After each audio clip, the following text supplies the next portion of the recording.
Welcome, everybody, to this week's episode of the Tech Guys Who Invest podcast. On this week's episode, we have our guest, Rachel Prince, who is a real estate entrepreneur who's done it through Airbnb. You can call her the rentalpreneur. So, Rachel, it's a pleasure to have you on the show. Here. Thanks, guys. All right. So with Glad this to be here. Yeah. With this climate, we want to dive right in and ask, if somebody said, hey, I know what you do with Airbnb, and they said, I want to start one, what would be your advice given everything that's happening and what might be coming in the future? Right. And so when we say what's happened, well, somebody listening to this podcast at a random time on your website might not understand what that random or the pandemic is. And we're talking about COVID-19. And I think a lot of us in the various markets and industries are kind of coming to that place where we're like, pre-COVID or post-COVID. So right. Those are kind of and then during this whole episode, I think that's the conversation that I'm having is, look, I just had a conversation with an investor today. Are we talking how it was and the data that we had from before, the short-term rental market as it evolved pre-COVID? Or are we talking post-COVID and the predictions for how it's going to be? Because right now the reality is we are right smack in the middle of it. And Absolutely. As I have said to him, I said, get out your popcorn. Maybe sit back a little bit, keep doing your due diligence, but now is not necessarily the time to act. Don't go out and, my very first piece of advice would be, don't go out and buy that Airbnb and set it up and furnish it and get your designer to do it and expect the return and people to come, sailing into your Airbnb, booking it night after night, because that is not the market right now. In fact, it's dead. Interesting. Yeah. I was going to follow up with that. What can you tell us a little bit about what you're going through right now? Because I think that's really something that people are interested in. Yeah. And I have done a couple of, my own podcasts with my correspondent on there. And we're just like, this pandemic has killed 90% of our business. So as short-term rental or hotel industry, hospitality industry, travel, look, we're not the only ones affected by this, okay? Everybody's been affected by it, no matter what industry they're in. Some have even gotten busier. I know construction members here in town who are working for companies, they've gotten busier. So everyone's been affected at some level. He doesn't like working from home per se. But the rest of us, like in the short-term rental markets, and since that's what we're talking about, has ultimately come to a temporary standstill, in my opinion. We are on this like incubation hold right now. We don't exactly know where it's going to evolve to, and we can get into that later. But right now, since we all in the last month lost property managers, hosts, investors who own short-term rentals, we have essentially lost 90% of our reservations, bookings, income, business, full stop. Wow. So that has left owners with their mortgages, empty nests. Right. And, if they're smart, they will be doing their due diligence right now and their research to understand how to adapt to the COVID market. And that's very important right now, is how is the host adapting, or the property manager adapting to this market? And there's a few different ways for doing that, and we can get into those. Yeah, we'd love to get into that. One thing that I want to get into before you mentioned that is data. You said depending on what data you're looking at. So when you reference data, where would you recommend somebody get this information? Right. And so being in Indianapolis with about 30 properties pre-COVID, managing, I say pre-COVID for myself because now I don't have that many, because a lot of people got out of the game, and we'll go into that later as well, and the options for what some hosts have decided to do, or homeowners. But the reality is that the data for me has been typically amongst the properties that I manage. It's enough to give me data that I can then scale up and understand the market in a much broader way. I also have other property managers in the market that are essentially doing the same thing. So we share data and we understand, what's really happening. Now, just before the global pandemic essentially shut down the entire world, and especially the United States, and the travel bans were put on, I did it's kind of funny because I did a little interview with Fox TV, and they didn't mention anything about COVID. At that time, they weren't really yet admitting to it. But right. I said, it is Indianapolis. We are coming into our busy season. We've got the NCAAs, the Big Ten, and we have about 1,500 listings here in Indianapolis, which is oversaturated in my opinion, over the last few years. But we are looking at 600 available units for the weekend. That was kind of the Fox interview, right? And if we have 600 available units on a weekend with the NCAA, and you've got 1,500 listings in Indianapolis, does that tell you something about the data in the market? Yes. Absolutely. That is saying that we are oversaturated. We don't have enough traffic or travelers to fill all those units. We are oversaturated. Alert. There is a problem. And so that's what I was discussing. And that's where I was coming to this place in my mind, like, I'm going to have the conversation with the owners of these houses. Like, over the last 6 months, the profits and the proceeds have not been there. We've got a problem. And then I didn't have to have that conversation because the whole world crashed. We had other problems. We had bigger problems. Yeah. So, Rachel, you mentioned the owners there, and we know that you're the Maven of Airbnb, right? Thanks, so tell us a little bit as about my tooth sparkles.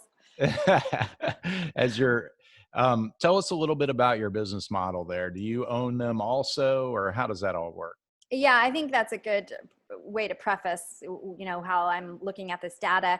These are properties that I manage from investors. I do have a couple of my own properties here in Indianapolis. Having moved from Denver, Colorado 3 years ago, because I was at a Fortune Builders conference, and because Fan Merrill was investing here, and because I had a wholesaler who sent me some data that Indy was kind of, one of the up and comings, especially for the real estate market, I made an executive decision to move here and get invested and, get in on some of those $80,000 houses. I mean, that was a lot for some of the people here who've been buying houses for $15,000 and $40,000. But for me, $80,000 was a steal coming from Denver, which was at the peak of its market, right? So yeah. Moving here and realizing, that this market had potential, and then ultimately over just a short period of time, 3 years, watching it go from, to maybe 4 times the return on our short-term rental returns and profits, wow, to dwindling down to, less, just about market rent, wow, returns. So 6%, 8% cap rate, maybe seeing a couple hundred a month in profits. It wasn't, it was hard for the owners to justify it. And I apologize, I don't remember where we were going with that question, but I think you were talking about market. Yeah. And just your business model. The business model within it. Right. Yeah. Okay. So coming back to that, good that you guys keep me on track. Yeah. So with my business model, it started from just me buying my own property to renting out my house and going and living. I had done a bunch of YouTube videos on Airbnb, so I had a bunch of travel credit saved up.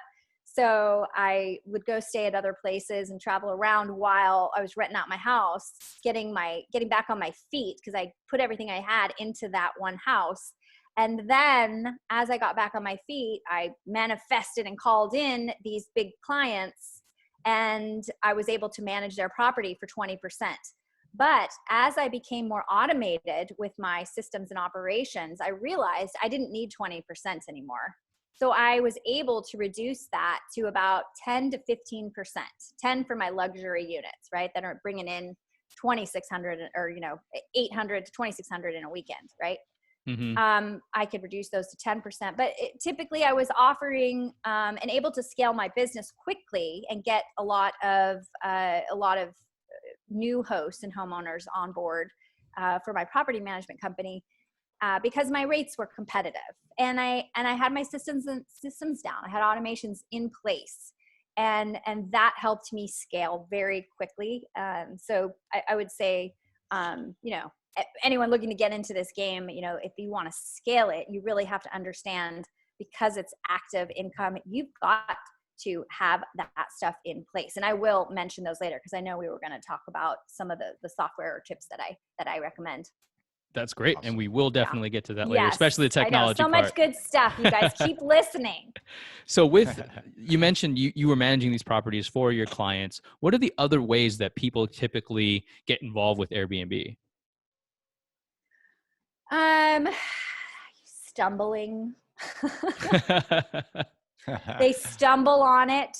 Maybe, I think a lot of times it happens where literally there might not be any hotels available, or the type of property that a guest or traveler is looking for isn't available in a hotel.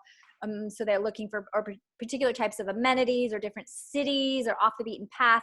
And so they stumble into it. They find an Airbnb that inspires them. And then they have a calling and feel like they, maybe want to get into this line of business. The other way would be investors. They want to expand their portfolio, diversify. And I have a lot of clients that are out-of-state investors, and they would like to, they wanted to get their foot into the short-term rental market and see what it was all about, and, because of the COVID collapse in the market, it's been really interesting to actually listen to the real estate podcasts and see what the real estate investors are doing and how they're handling people who can't pay rent, how mortgages, forbearance, and things like that. I mean, what's your guys' take on all of that? Have you guys must have done podcasts on that? Yeah, we definitely have. You want to go for it, Adam? Yeah. So we're, talking about larger multifamily apartments and things. Yeah. And, of course, part of our team are professional property managers. And so they have a whole plan in place for this kind of thing, disaster response. And so we've been collaborating with them and just sort of executing their procedures, which mostly involve supporting the residents, but continuing to let them know that rent's due. We have a business to run as well. And, work with us if you're not able to make the payment. We'll help wherever we can, but we want you to know, it's still due. And that's, it's a tough spot because some people literally can't pay. Yeah. So that's a very difficult situation. Yeah. One of the things I heard on a friend of mine's podcast was, just having the conversation, understanding that this is let's communicate here. Let's have a conversation. That's the first bit. And then by the end, he was throwing out tips such as maybe even we have some toilet paper for you if you store it away, but the other thing I liked was, just a reminder, don't put any paper towels or anything down the toilet or things that might jam it. Just if you're in a tight spot, let me know. I'll help you out. Or I'll find a way. Yeah. I think that communication is key. Shortage. Absolutely. Yeah. Yeah. You get lucky. It's like gold these days for the toilet paper. I know. I saw it at Target. I was like, wait, is that toilet paper? And there's you might get mugged. Yeah. You might get mugged in the parking lot. I know. I got a big roll. I just bought it. I didn't even need it. I just bought it anyway because I was like, wow, this is like my right, American right. It's a manifest toilet paper. To buy one roll, yeah, or one package, yeah. All right, so let's say when things kind of get back to normal and travel ban gets lifted, how would you say how would you recommend people who Airbnb hosts stand out, right? You're talking about there's an oversaturation in Indianapolis. I'm sure that is experienced everywhere in the country before this whole thing happened. So what would you say are like the most successful hosts? What are they doing? Right. And I think there's an important little piece to mention before we get to that. So take a moment to put that thought on hold for a second, because the more important question is, what are they doing now to make money, right? Good point. What are they doing to change what they're doing now, and then reemerge? What's their reemergence plan? But right now, during it all, what I did, like, let's be honest, it took me a few days I got wiped, the rug got pulled out from under my feet, and I was in shock, and I think a lot of people were, and I didn't realize, because we must have lost 30,000 in like a week or two, and I think that shock had to kind of sink in before I was like, okay, what am I going to do? Do I reach out to the homeowners first, or how do I pull myself together here, pull myself up by the bootstraps, and carry on with a business, And then what I did almost immediately was cut my prices in half and double my minimum night requirements, or I shouldn't say double, I should say I extended those to 30 days. 20 to 30 days minimum. So my minimum nights for anyone looking to come and stay in one of our homes had now become, a month-to-month booking essentially. And when you do 30 days, you get rid of taxes. So it lowers their prices as a traveler, which is an incentive. It's that, Yeah. But ultimately they're getting a great deal. We've got nurses on the front line we're attending to. We've got people who couldn't leave because of the travel ban. We've got people who are having to get out of their college dorm. So we've got quite an interesting COVID market now. People who are quarantining from their families, people who are just back from traveling and needing to quarantine. So we have this interesting market, plus other people who are looking for potentially 6 months leases.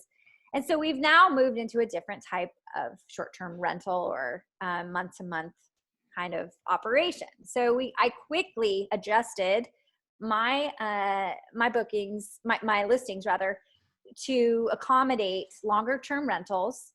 And we were able to get bookings right away. I would say about 50% occupied within the first couple of weeks of doing that.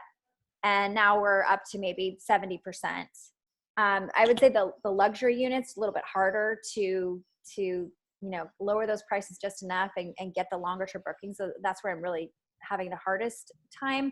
But for all the others, the single family dwellings, the 2 to 4 bedrooms, the small 1-bedroom condos or efficiency units are having a much easier time. Granted, their mortgages and utilities and just overall monthly expenses are less. And so I think that helps, because now we're looking at, the owner's looking at, well, when they would pay, say $1,100 for utilities and expenses, they're now getting $1,400, let's just say. Mm-hmm. So, we started to shift to that type of model, and we've been having success with that. I do recommend that people, if they haven't already done it, they consider doing that. I think some people, really like some of my luxury units, some of the homeowners, they just don't want to lower their prices anymore. I mean, we've had offers, but he's just like, no, I'll just keep it empty for now and work on, making some sprinkler changes. I got to do some things for the insurance, and I've got to make some changes. It's a great time to just kind of sit back and reevaluate the business model, or make improvements, or save money if you can, where you can.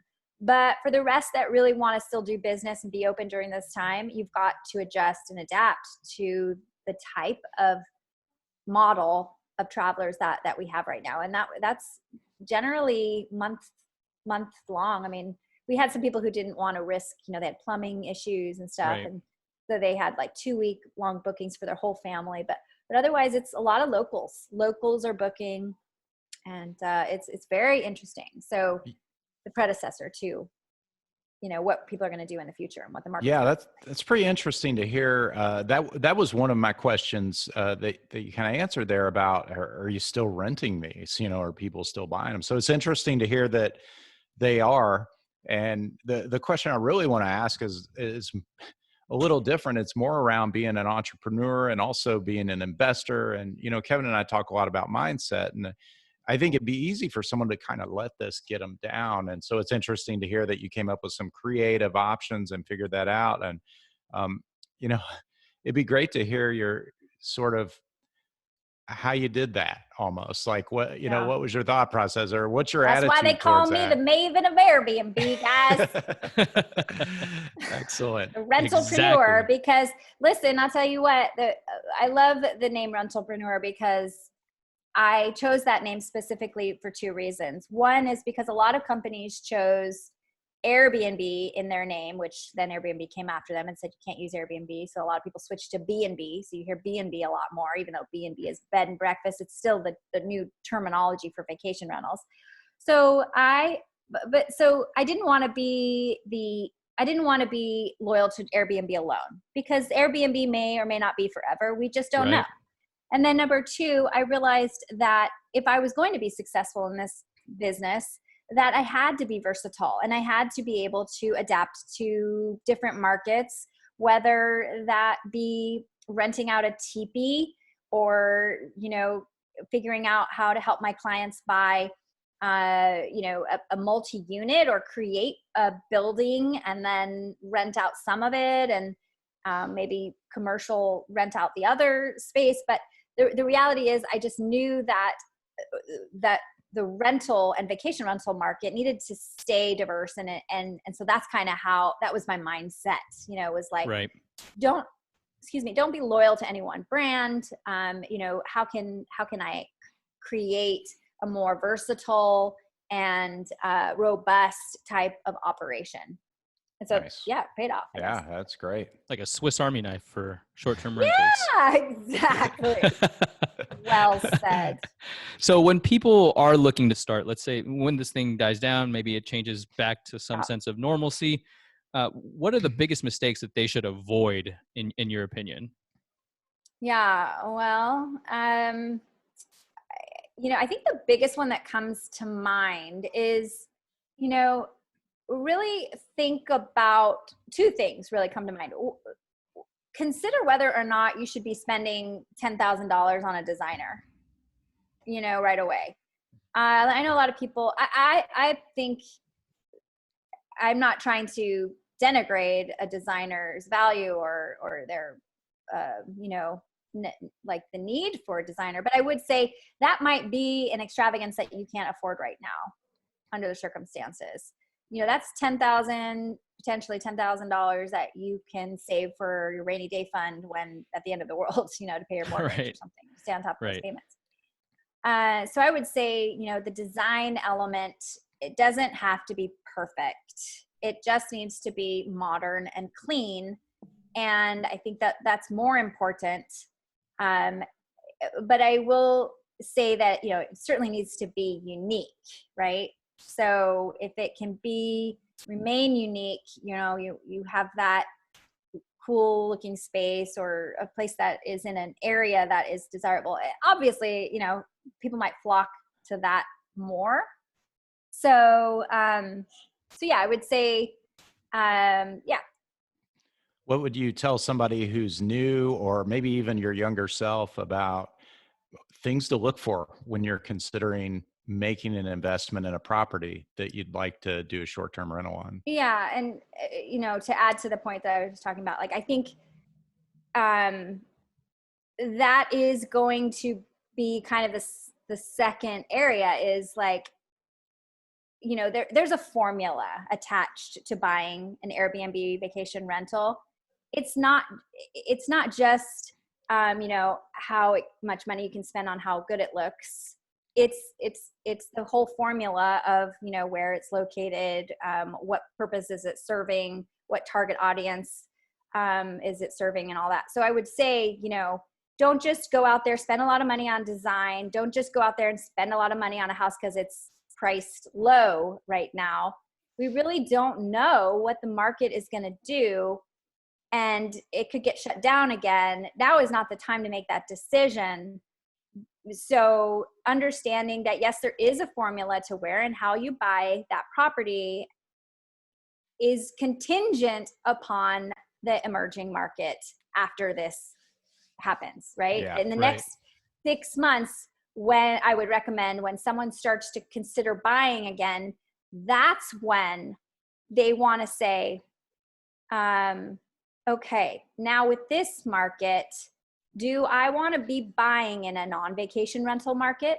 Do I want to be buying in a vacation, a destination market, right? Do I want to buy near Disneyland? Because it can get shut down, because it did. Yep. Or do I want to buy in a town like Indianapolis where it could close down, conventions could get canceled?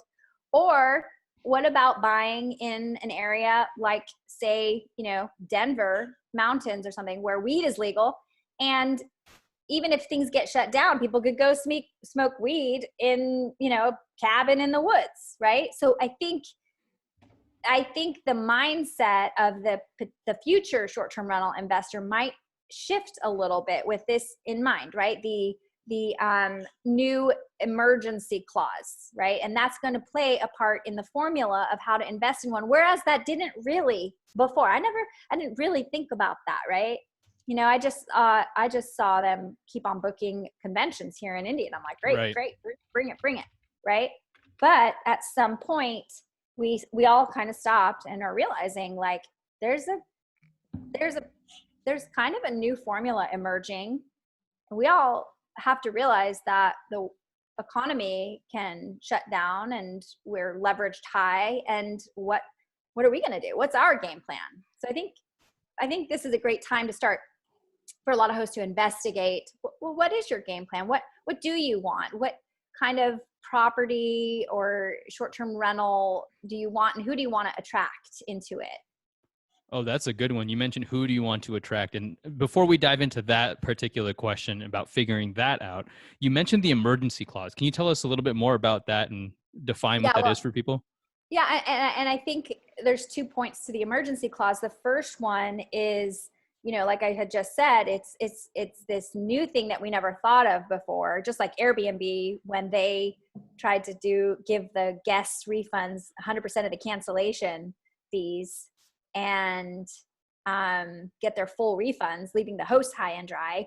They didn't really have an emergency clause for both pandemics. So everybody's kind of backpedaling, trying to figure out, like, okay, what do we do in emergency situations, right? Like, what kind of operation are we running when we have an emergency, and how can we adapt to it, right? It's kind of hard sometimes to think through out these things all the way in our mind. But now I think everybody has a better understanding of, like, okay, what would happen if the world gets shut down again, and what's my game plan, right?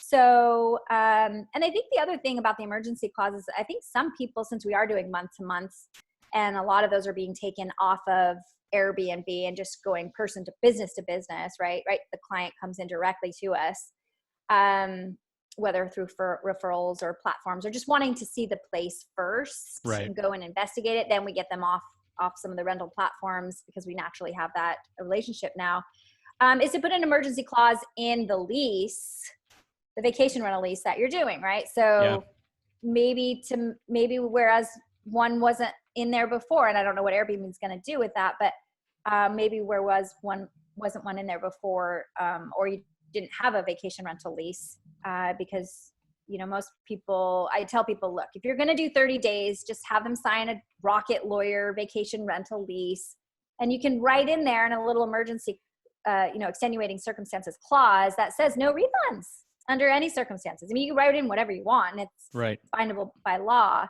But I think the one thing to keep in mind about 30 days, just a little side note here, is, once you get them in 30 days, they now are considered by law, unevictable. You can't evict them by law, right?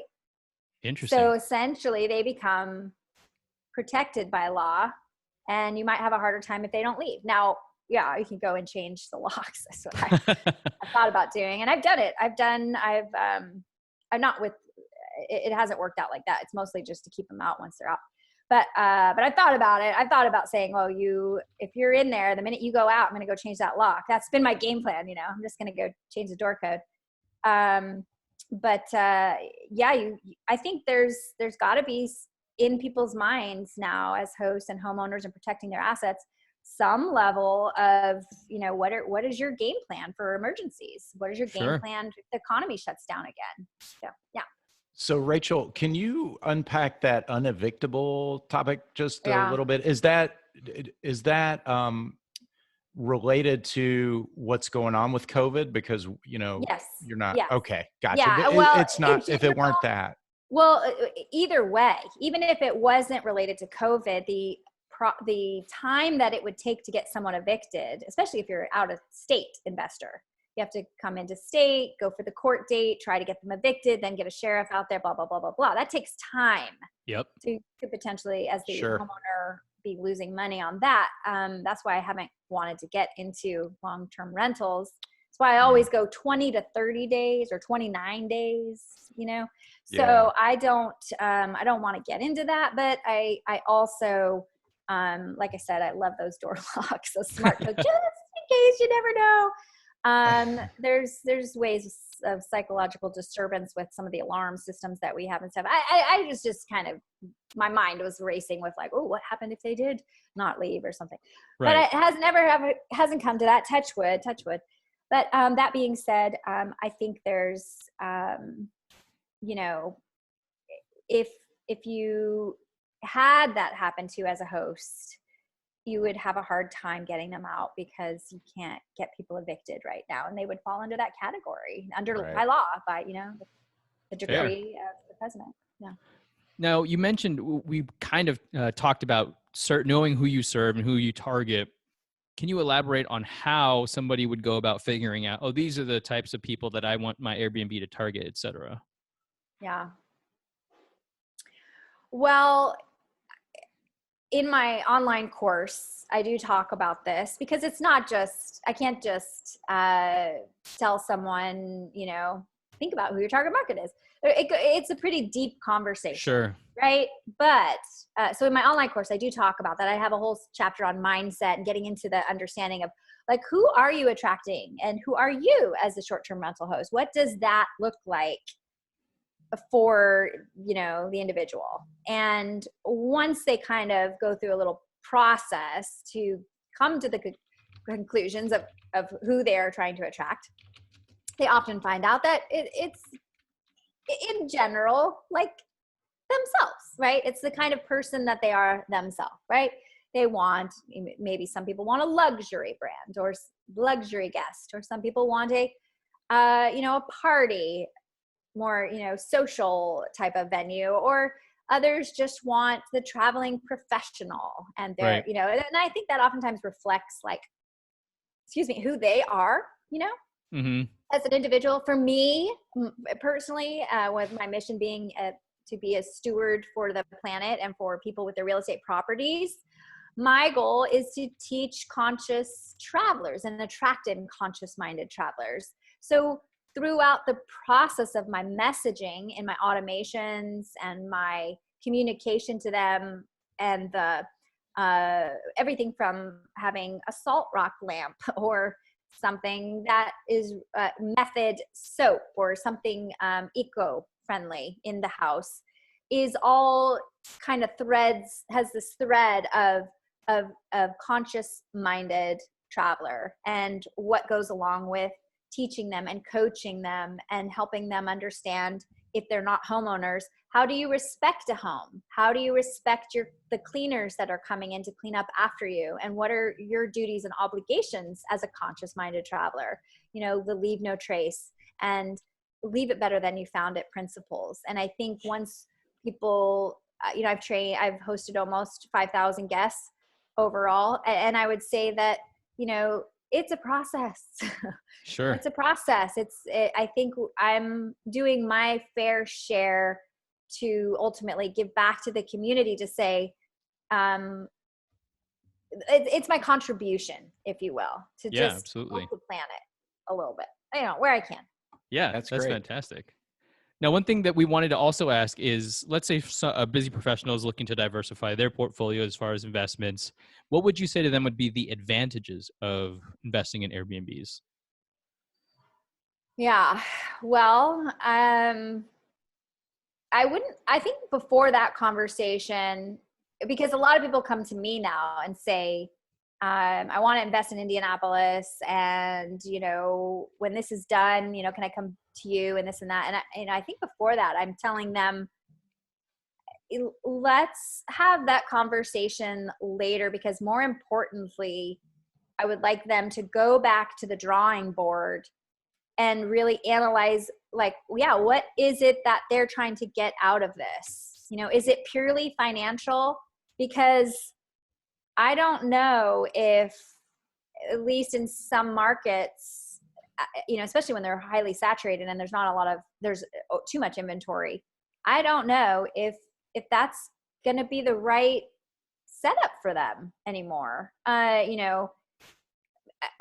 have to understand about them and understand, are you in it for just the return, or are you looking to preserve your asset, so that your house is kept in good condition? Because we can really work on that. We can get you a nice, healthy return. Maybe it's not, 4 times anymore the amount, but it's your place is going to be respected. It'll be cleaned regularly. It will be well kept. You will preserve it for the long-term appreciation. You will have a solid flow of bookings and people in and out. Is that worth it to you? Or maybe are they looking for something really creative and just so unique? I think for me, that's what interests me now. I don't want to just have another house with an Airbnb. I want to really do my next project. I'm looking to do something, really cool and maybe more off the beaten path. Something makes sense. And mix it up between long months to months and the short term, just to protect it. Yeah, I like what you were saying in there, really about knowing what your goals are and then aligning to those. It makes total sense. And Kevin and I talk about that a lot for establishing your investor identity. So that's right in line with what we say. That's great. So we wouldn't be the tech guys who invest if we didn't ask you about technology. Yes. All right. So Rachel, tell us what a cool piece of technology you've encountered in the Airbnb spaces. Yeah. And I will say this, that my parents don't call me electronica for nothing. And as I alluded to this in the beginning, technology and automation is how I was able to scale my business from 0 to 6 figures within 6 months. Okay. So that was crucial for that process, because this is an active business. This is an active business model. You're working 24/7. You need resources in this business. Right. So one of the things that it may or may not be considered technology, I consider it technology, is if you have over 5 properties, maybe even over 3, I don't know, but it depends on the person, but you need an answering service. You need to have an answering service to save you, because you cannot be on call 24/7. We need that time off. One thing about the COVID world has taught us is that we need time to breathe. We need time to relax and recover and recuperate while, everything still keeps going. You can't be taking those calls at midnight to find where the iron is, or the hot water's not working. No, these are first world problems. They can wait till the morning. Or if you have an answering service that's 24/7, and it's very affordable. Okay. It was actually one of the first things I cut because I didn't need it in the COVID world. However, it was also one of the most affordable things, for all my properties. I was able to do it for under $200 a month, almost 100. Yeah. So yeah, that's cool. I like that, because it's unique. I mean, that's not something we hear from everyone. So pretty Absolutely. neat. Even in the, if you're a real estate investor, as a property manager, you could still have an answering service. Let's say you have 100 doors, you could still have an answering service. It's incredible. They only call you or text you in emergencies. Otherwise they email you. And to me, it is a lifesaver, game changer. Awesome. Yeah.